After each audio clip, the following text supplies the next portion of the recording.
Good afternoon, everyone, and welcome to our first ever webinar. Over the course of the year, we're going to be delivering lots of different events, and each quarter is going to have a different theme. And this quarter's theme is transformational change. Now, these events, we're going to be running webinars, we're going to be running roundtables because we're writing a white paper and we want to hear from you and understand the problems that you're facing, the way that you understand them. And we're also going to be having networking events where we want all of you to come and discuss the things which we all care about most. That is, how do we look after the people that we work with? And how does that influence our P&L? Now, if you don't know who I am, my name is Johnny Damali Morgan, and I set up the Speakers Gym with Chris Wickenden to revolutionize the way that people communicate in the workplace. We live our lives using one very simple philosophy, and it influences all the work that we do. And we think that if you adopt this, it will make great positive changes for you and the culture and the profitability of your company. High quality speaking and high quality listening will result in high quality action. Sounds simple, but can often be harder than it sounds. And Chris is going to get into more of the detail of this over the next 25 minutes. Now, today, transformational change. More importantly, transformational leadership and the ability and the necessity to build high levels of trust in your culture and within your business.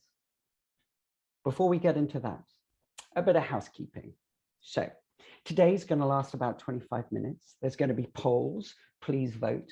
We're going to give you some homework. If you can't remember what the homework is, don't worry, we'll email it to you and we won't check up on whether you've done it or not. And also, if you don't understand anything or you have any questions, please just put in the chat box. And if we don't have time to get to your question today, we will just send you an email to answer it. Now, over to Chris. Thank you, Johnny. And thanks all of you for coming along. Welcome to the first of 2 webinars this quarter on leading transformational change. Naturally, as a change consultancy, it's a subject that is pretty close to our hearts. And we really do feel that business culture is ripe for change right now. We've had this sharp break to our business norms and certainties enforced by COVID. And so it's an opportunity now to not just go back to what was, but to rethink and rebuild something much, much better. So transformational change sounds like such a massive subject, but we don't think that therefore it's one that I'll just leave it then, it's too big. We feel that actually it starts ultimately really granular. It starts with individuals taking the lead. And so it starts with you. So thank you for turning up. And self-management is one of the key leadership competencies. So this is what we want our webinar to do for you, our objectives. We want to break down the key components of trust so that you build up a real understanding of it. It's such a key currency within business. There isn't enough of it as there is, and you don't get much growth without high levels of trust. We want to help you to begin this process of self-management by breaking down some of your own key blocks to building trust with the people around you. We also want to give you some key practical actions to start living that trust equation right away. And last of all, where we're going to start actually is to understand how you as an individual and this content relates to the bigger picture of transformational change. And I would be remiss if I didn't start with our bigger picture at the Speakers Gym. Our just cause, to borrow the terminology of Simon Sinek, is to unlock the limitless potential of people, that's you, to inspire a better business tomorrow, happier, with purpose, and in service. And everything that we do is aimed at moving us a little bit closer to that vision of business future. And as well as giving you some content that we hope benefits you individually, we hope that you also buy into this bigger and better vision for business future and become advocates in advancing the cause. We want to start building a community. As Johnny said, there's going to be a continuous suite of webinars and roundtables. We want to hear from you. And if as a result of today, you go away and have a conversation with people about what we've covered, maybe something that really resonated or something that you thought was a load of rubbish, it's still really important to start having these conversations, because change often starts with exceptional communication throughout the businesses. And this is where our philosophy comes in. And Johnny alluded to it earlier, really simple: speak, listen, act. With high quality speaking and high quality listening within a business, you ensure high quality action. And I'm going to break this down a little bit further for you now so we can start to understand what it is and what it's not and how it relates to trust. So on the vertical axis, we have speaking. This represents the quality of speaking within a business, the extent to which people use their voices to share ideas, to challenge, to give feedback, to inspire each other. All of this really clear, transparent communication in relation to the business. And the horizontal axis represents the quality of listening within a business. And by this, we mean listening that is present, free from agenda, and with a genuine desire to understand. So it's listening to understand, not to speak. And then we have our trajectory action. This represents healthy action within a business where there's equal weight given to that high quality speaking and listening. It ensures that the action is conscious. It's in service to each other, to your clients, and also to your articulated just cause of the business. And it's this culture that we want to cultivate. And we call it the Speaker's Gym growth culture. It's healthy growth. And it's a vibrant, fertile culture for this growth because people speak up, they share ideas. Some of the characteristics of it would be that it is collaborative. There's continuous, open, genuine, transparent communication. There's lots of learning and development as people embody that mindset of fail fast, move on. It's creative. People are happy and inspired. All of this fantastic stuff that leads to growth. They're crucial things. It's not just us, but of soft skills. They're absolutely essential to growth. And you don't get much of that without trust. Now, before we come on to this in a bit more detail, I want to whiz around the other quadrants so you understand what this is not. When we fall down on the quality of listening within a business, it results in cultures that are characterized by egoic noise. So it could either be a few dominant voices, or you've got lots and lots of competing voices. And action that comes from this quadrant is unconscious to an extent. And how can it not be when there's not this equal desire to listen to and understand your colleagues, your clients, and also the needs of the business? It's unconscious. And characteristics of this type of culture, when you fall down on the quality of listening, is it's defensive. People feel competitive. It's ego-driven. Lots of people just advancing their own cause. There's a lack of collaboration. You get guarded communication, and you might get growth, but it's in the wrong direction for the wrong reasons because of that poor communication. On the other hand, when we fall down on the quality of speaking within a business, it results in humble stasis. So in many respects, because these cultures are empathetic, they're kind, they're warm, people feel comfortable and safe, you could say that the culture is ripe for people to speak up. The safety is there, but for whatever reason, people aren't. Maybe it's a lack of confidence, maybe it's not a lack of connection to a bigger purpose, but characteristics of this type of culture are a lack of accountability, a lack of leadership and direction, perhaps a lack of ambition. People have just, got used to doing what they do. And without that challenging of the status quo, it's hard to move the business forward. And last of all, on the bottom left, we have the siloed no culture. Because of the poor communication or the lack of communication in general, there's a very little opportunity for growth. There's very little, it's almost like a collection of individuals doing their job. And for them, their job performs little more than a functional role. They turn up, they do it, they go home.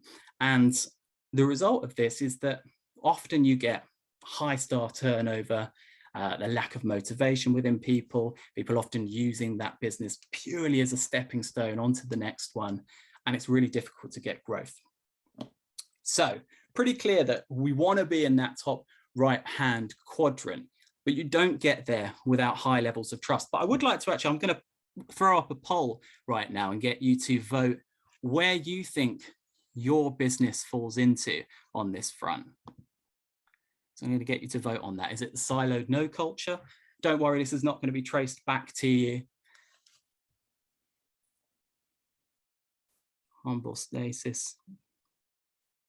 Okay, so we have, that's a pretty positive outlet. We've got 47, 50, 53% of people in that growth culture, which is a really positive place to start. Maybe an indication the fact you've turned up today shows it's a reflection of your culture.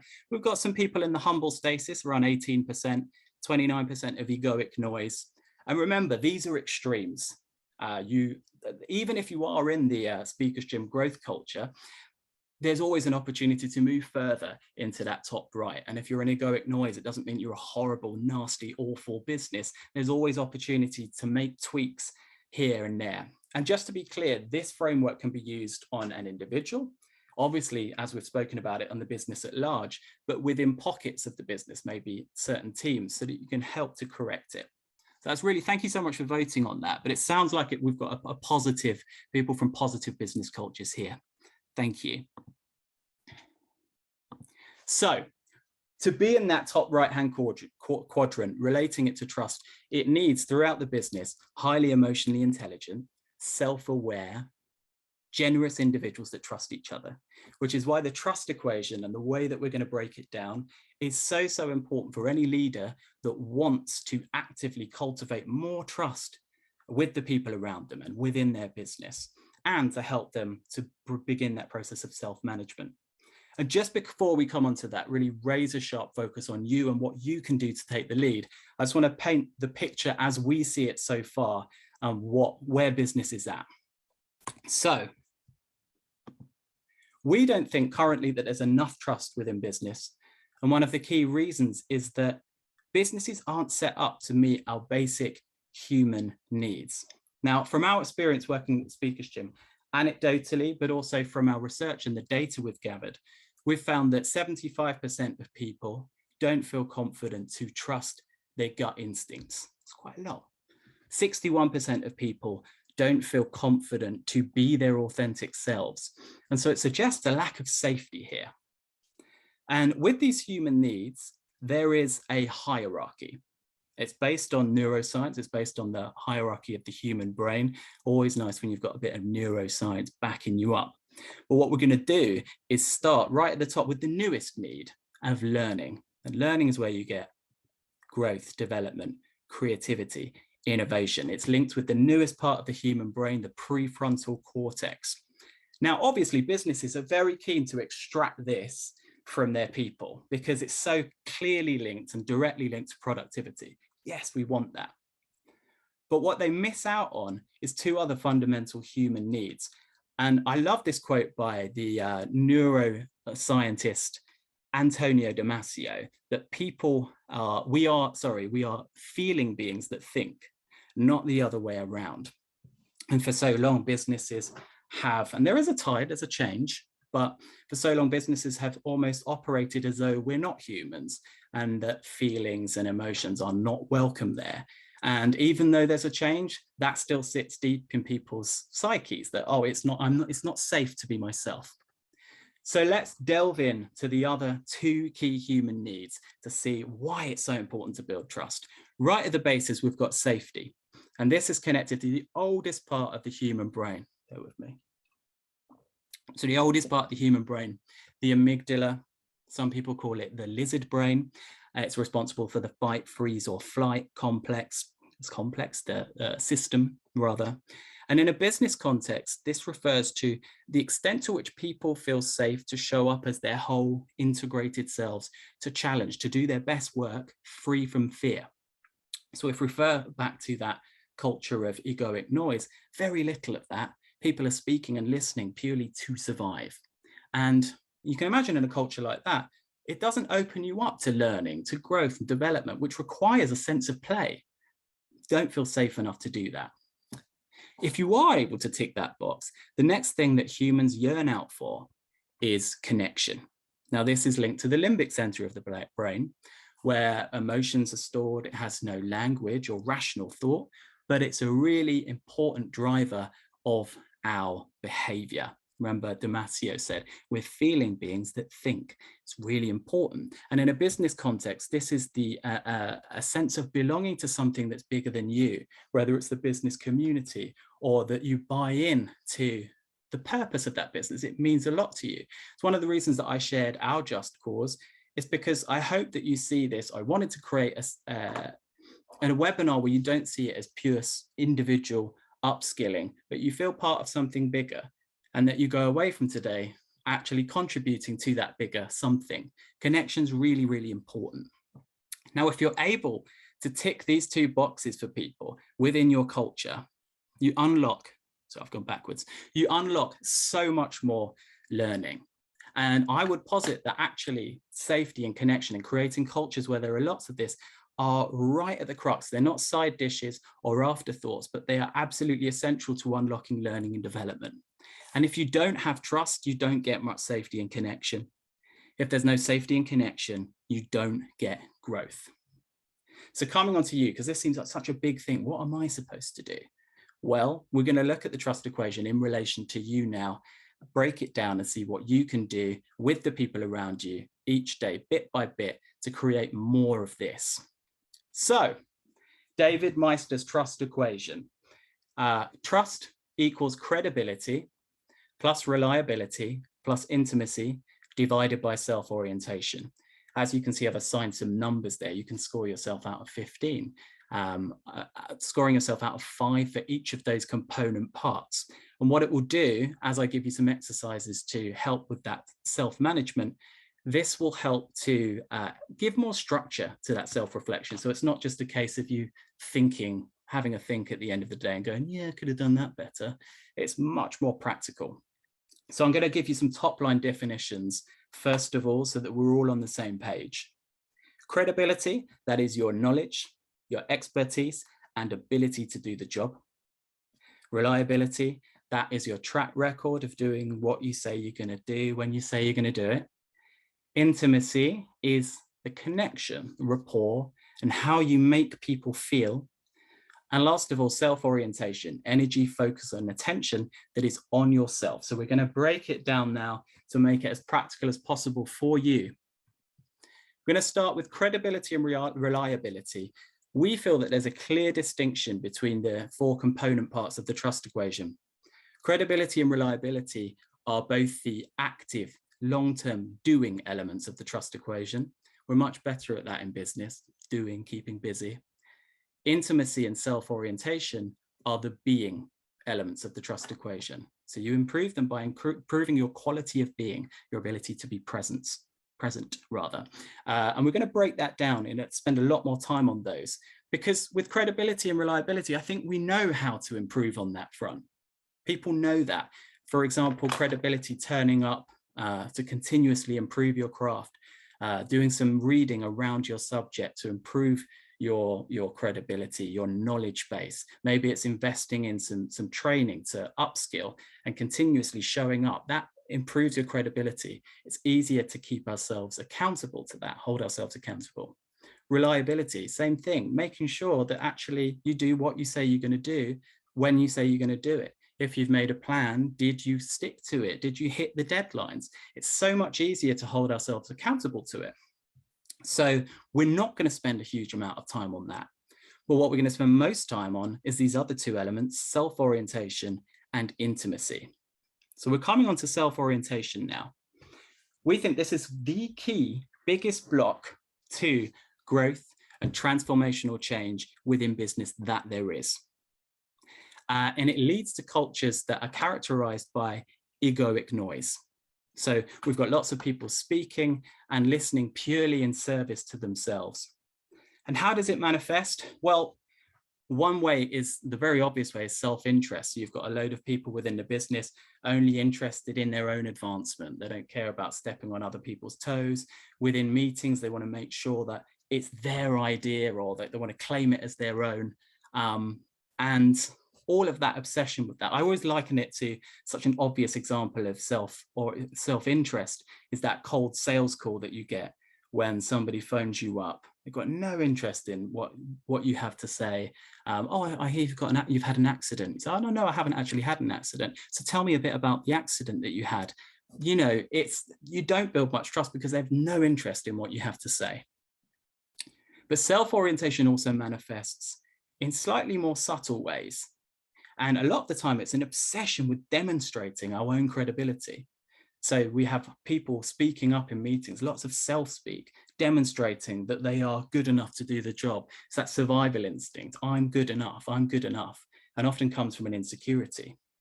And on the other side, a concern with a lack of credibility. So some people just don't speak up at all because they feel that I'm going to be made to look stupid. Andrew, the CEO's over there, and I just don't feel comfortable, so I'm not going to say anything. But the noise in the head is incredibly loud. This is egoic noise. It's also self-orientation. Now, to be clear, everybody's trigger is different. So you can only work on this on an individual basis. And I'm going to give you an exercise that will help you to break it down in just a moment.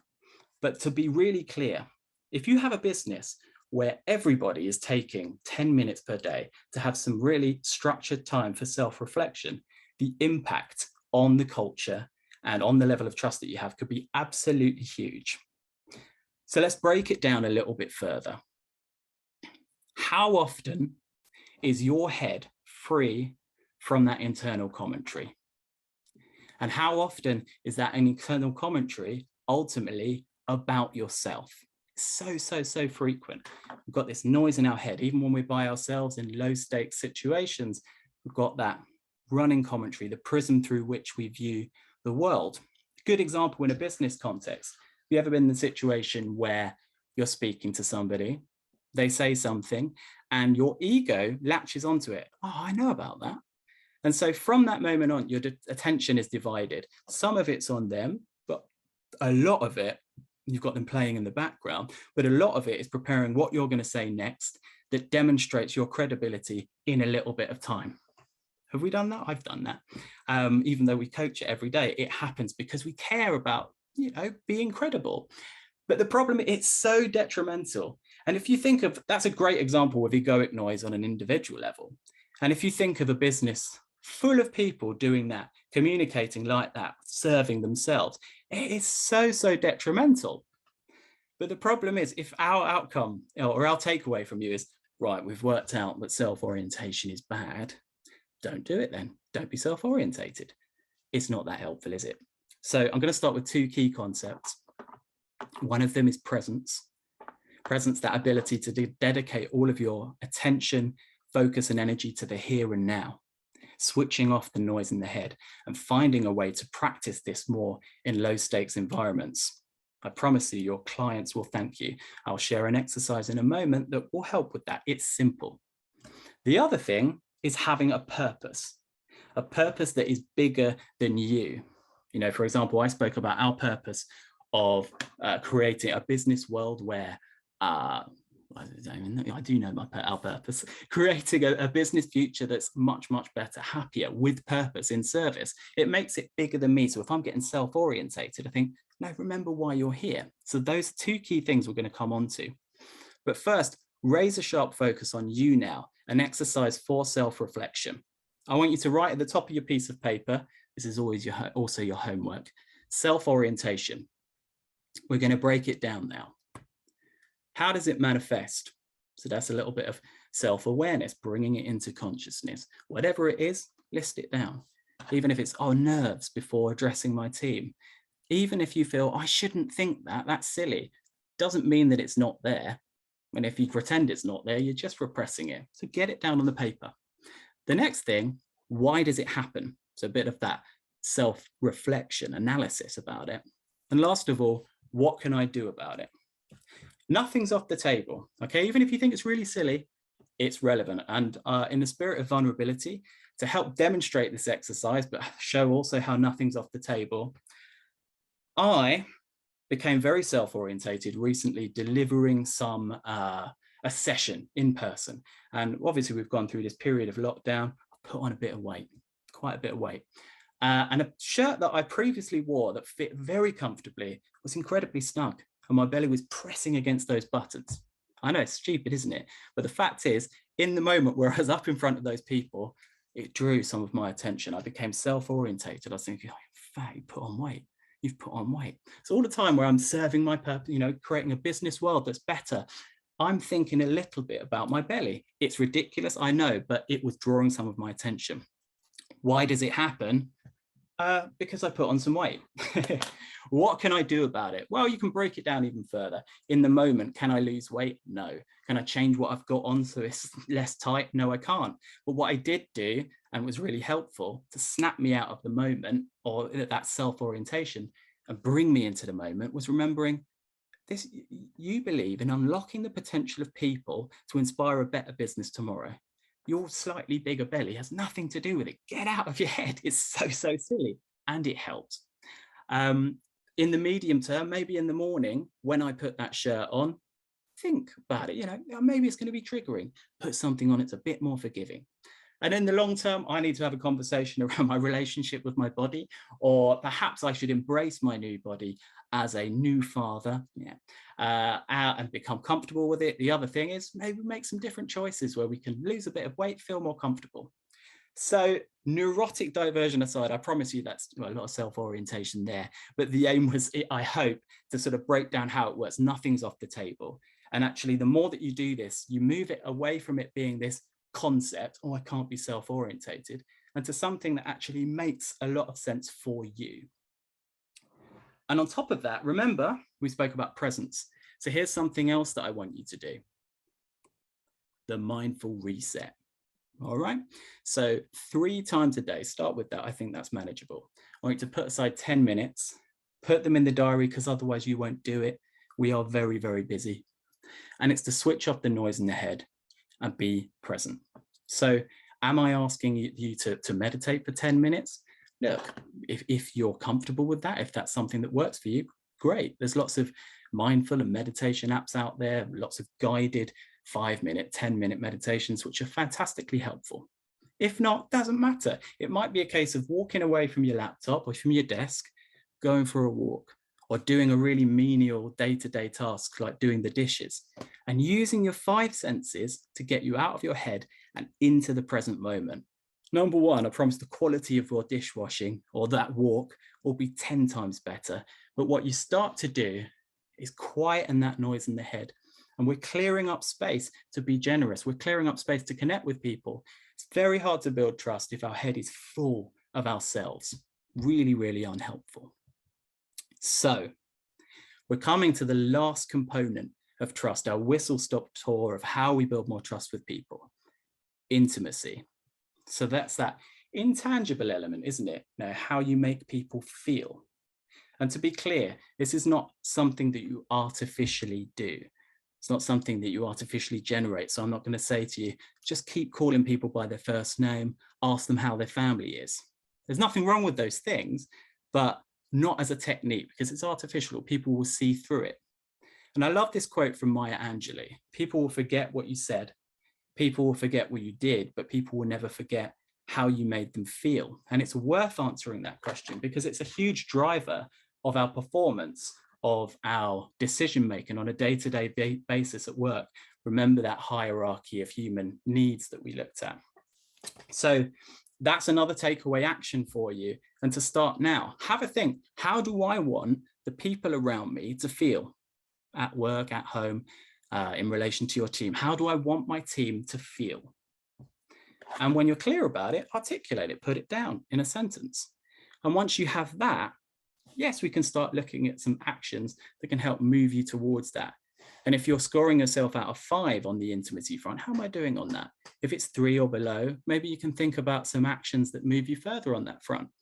If something that you put around feeling is, I want my team to feel comfortable to share ideas without fear of repercussions, maybe something that you can do is every week you factor in some time, no pressure, where it's just a pure idea sharing. No, nothing's on the table, nothing's off the table. That's just an example of an action that you can take that is genuine towards intimacy, because, as I said, it's not something you artificially create. It comes from genuinely caring more and dedicating more of your focused energy and attention to the people around you. and speaking and behaving in a way that is right for them, right for the business, as opposed to just serving yourself. And obviously, it's impossible to do this if your head is so full of you. For whatever reason, that self-orientation manifests. That's why they're inextricably connected. Can't deal with these separately. They're so closely connected. So I ask you now, what will you do? We want some takeaway actions. So I'm going to use the stop, start, continue framework. Write down one thing that you're going to stop doing. Start one thing that you're going to do differently, and continue. What one thing are you going to, has this webinar reinforced that you're going to carry on doing? You're on the right track and you will definitely carry on doing that. And have it visible to you every day. So you've got your own bespoke, very clear takeaway from this webinar. Even if you hated the content, but it sparked something, then cool, we'll claim that. So we also have some reminders of some of the actions that we've spoken about so far, as well as some other recommended reading. Leading the change. So we want you to do that 10 minutes behavioral reflection per day. It's not a huge amount. And I want you to use that trust equation to give it some structure, scoring yourself out of 15. Practice the mindful reset. So at the moment, we've got 3 10 minutes per day. It's not a huge amount. You can do it, I promise you. The other thing, the self-orientation action plan. So making that concept really real and practical for you. Have a conversation with a colleague about what we've covered. Don't keep it a secret. Start talking about this stuff. Even if you disagree with it, it's really beneficial to have these important conversations. And a little bit of recommended reading. The Fearless Organization by Amy Edmondson. She gets into this concept of psychological safety. It's really excellent. Gets into a lot more detail on the benefit, the impact that it will have on your business. Dare to Lead by Brené Brown. Some actions, really specific actions that you can take as a leader to create a safer space and to build more trust with the people around you. The New Science of Radical Innovation by Sunny Giles really gets into the neuroscience of it. It's great, especially with those hierarchy of needs. The Power of Now, Change of Pace with Eckhart Tolle emphasizes the prevalence of the current egoic consciousness, not just in business, but actually in the whole world, and the need to dedicate more of our attention to the here and now. And lastly, Towards the Psychology of Being by Abraham Maslow. He delves into the hierarchy of human needs in a lot more depth than I've had time for today. So the last thing to say is thank you so much. We really do appreciate you showing up. I hope that you've found this content useful. If you do, don't keep it a secret. Have a conversation with people about it. I know that's one of the homework tasks, but do it anyway. The more you're talking about it, the more it starts to make sense for you. If there's something that we haven't covered that you wish we had, we'd love to hear from you. Please get in touch with us. That's my email, chris@thespeakersgym.com. Johnny's is johnny@thespeakersgym.com. Or if there's something that actually we did cover and you think, I disagree, whatever, we want to have a conversation with you. We'd love to hear from you. And the last thing I'll say is that, and sort of a challenge for you, is to think of what one thing can you do each day that moves us all closer towards that business future that's a lot happier, with purpose and in service.